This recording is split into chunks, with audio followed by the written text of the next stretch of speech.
ఇప్పుడే జీ5 app download చేయండి. చూడండి మీ ఫేవరెట్ టీవీ షోస్ ఎప్పుడైనా ఎక్కడైనా. త్రిష, వెళ్ళి ఒక క్యాండిల్ తీసుకురా. ఎందుకు? చెప్పింది చెయ్యండి మేడం. అవతల బ్యాంక్కి టైం అవుతుంది కదా. ఓకే. జాగ్రత్త, నిన్ను నమ్మి 50 లక్షలు ఇస్తున్నావు. 50 కోట్లు ఇచ్చినా మీకు ఎలాంటి ప్రాబ్లం రాదు సార్.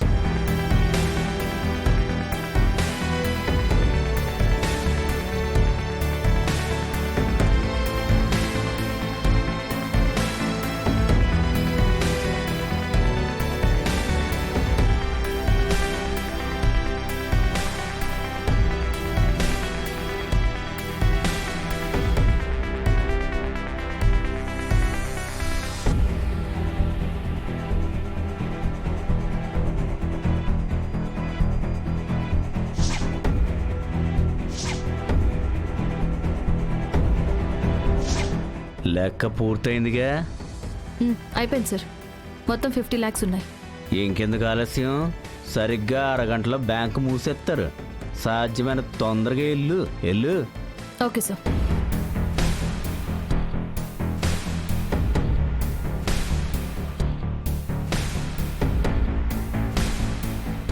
ఇంకెందుకు ఆలస్యం? దాన్ని ఫాలో అయిపోదాం పద.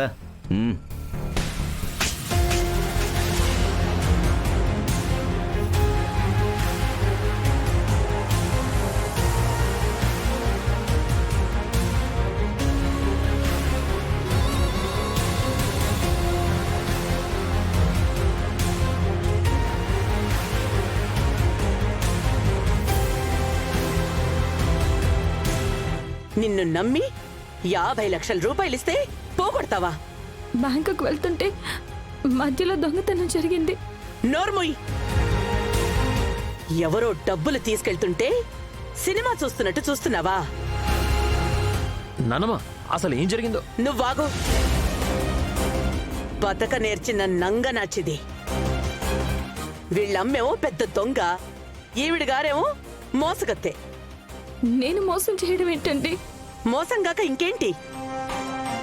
ఎవరో పెద్దయిన చెప్పాడనే కారణంతో నీ గురించి మీ అమ్మ గురించి తెలిసి కూడా మీకు ఉద్యోగం ఇచ్చినందుకు సరైన గుణపాఠమే నేర్పారు.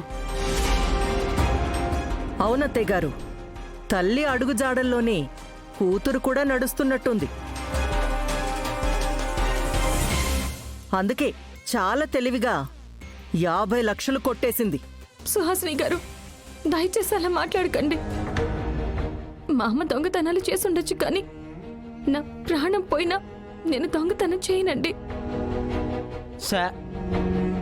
నువ్వు దొంగతనం చేయకపోతే ఆ 50 లక్షలు ఏమైపోయినాయమ్మా? గాలొచ్చి కలకత్తా వరకు వెళ్ళిపోనాయా?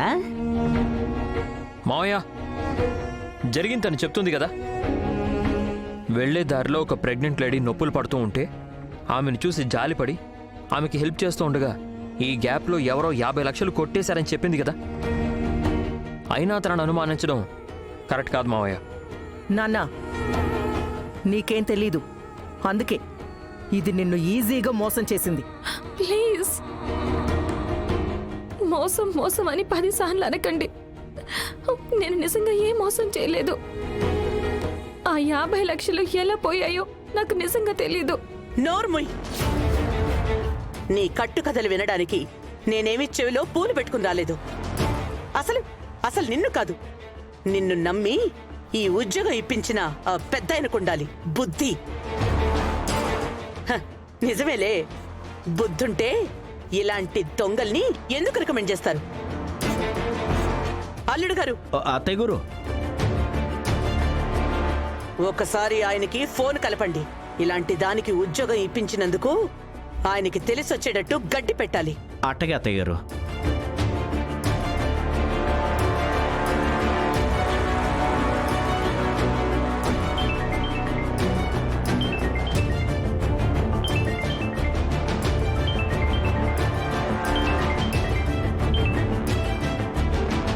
చెప్పండి అల్లుడు గారు. నమస్కారం మావయ్య గారు. మీరు ఉద్యోగం ఇప్పించిన మైథిలి మన కంపెనీకి ద్రోహం చేసినదండి.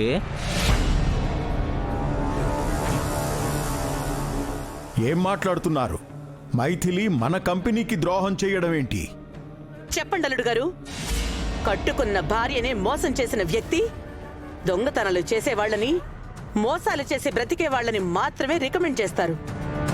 అలాంటి ద్రోహులకి ఇలాంటి ద్రోహాలు చేసేవాళ్ళు తప్ప మంచి వాళ్ళు ఎలా దొరుకుతారో చెప్పండి.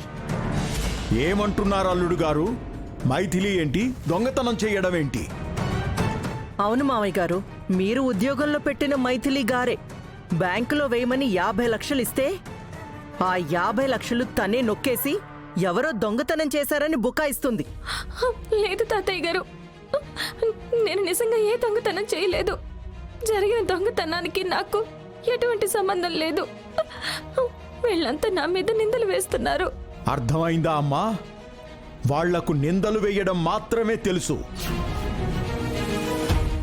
మనుషుల్ని అనుమానంతో అపార్థం చేసుకోవడం మాత్రమే తెలుసు. వాళ్ళని అర్థం చేసుకోవడం ఈ జన్మకే కాదమ్మా, ఏ జన్మకే తెలీదు. అల్లుడు గారు, మైథిలిని రికమెండ్ చేసిన ఆయన గారికి చెప్పండి, ఆ అమ్మాయికి 2 రోజులు గడువిస్తున్నాను.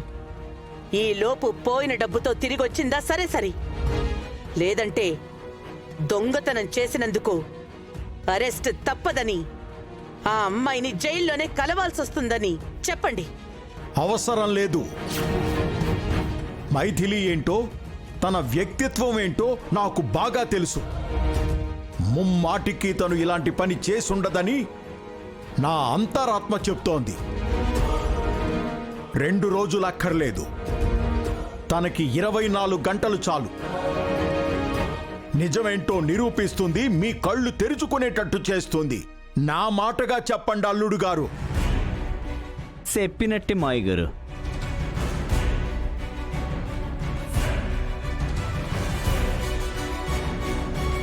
పాపం మైథిలిని కావాలని ఇరికించినట్టున్నారు. వీళ్ళీ జన్మకు మారారు. విన్నావుగా, నీకు 48 అవర్స్ టైం ఇస్తున్నాం. ఈలోపు నువ్వు నిర్దోషి అని ప్రూవ్ అయిందా నిన్ను వదిలేస్తాం, లేదా కేసు పెట్టి లోపల వేయిస్తాం. పదండి అత్తయ్య.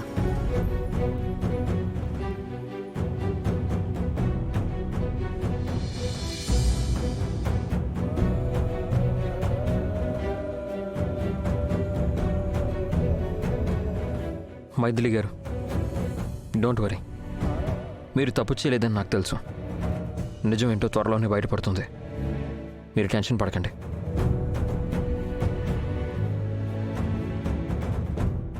జీ5 యాప్ డౌన్లోడ్ చేసి అన్ని ఎపిసోడ్స్ పూర్తి ఉచితంగా చూడండి.